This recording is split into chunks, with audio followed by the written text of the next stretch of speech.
Hello everyone, this video is in continuation to our videos on animal kingdom. In our last video we had discussed about the chordates and the classification plus the important characteristics of different subphyla.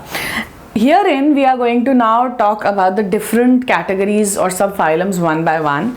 In this video we'll talk about urochordates. Watch the video till the end because in the end you will get the diagram plus the important pointers what all is necessary about urochordates on the board which you can use for your notes. So starting up with urochordates, first of all, as already told that urochordates and cephalochordates they come under protochordata. Protochordata, they are called as protochordata, also acraniata. Fine, protochordate because they have certain features of chordates but not exactly like chordates, and acraniata because they lack cranium or brain box. Now urochordates have a notochord in the tail region. And where is this notochord present in the tail region? It is present in the larva of urochordates, not in adults. Then they have this notochord in the larval stage.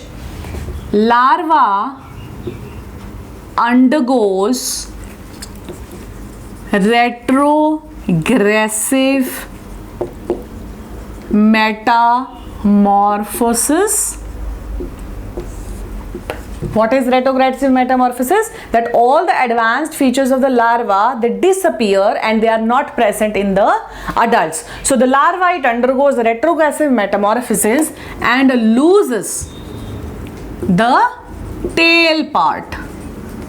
So adults lack tail. That means they lack notochord. It was there in the larval stage, but now they don't have the notochord present in them. We'll draw the diagram also, and then we'll explain.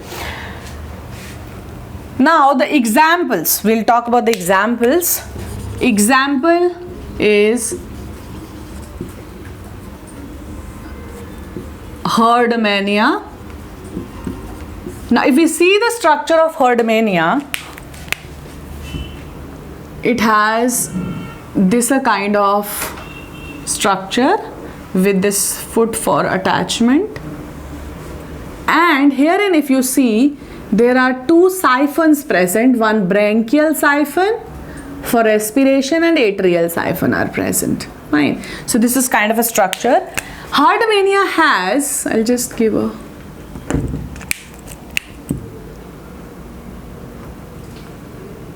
shape to it. Okay, so Herdmania, it has an additional layer present here known as tunica. So this is tunica or tunic, and this is the body. This is branchial siphon and this is atrial siphon. They are the openings. Fine. And you can see here that it is covered with tunica, so they are known as called tunicates also because of the presence of this layer. Now as you can see here, it's a stumpy body without a tail. So this is an adult, but when it was in a tadpole stage or in a larval stage, it had a tail present in it.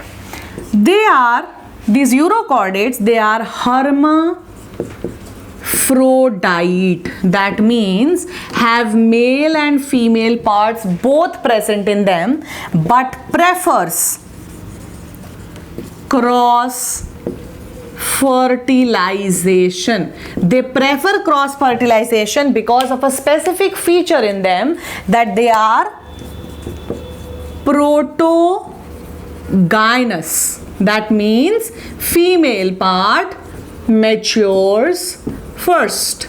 So when the female part matures first, they don't have the sperms present inside, so they need to cross fertilize. Fine. Then After fertilization, the development is indirect, because we have already talked about the larva. Indirect, that means they have a larval stage present. Now this, the name of the larva or the larva of urochordates is known as Ascidian tadpole larva. Very important. So the larva of this urochordates is Ascidian tadpole larva, which has a tail. That tail disappears in adults and they have this stumpy body present.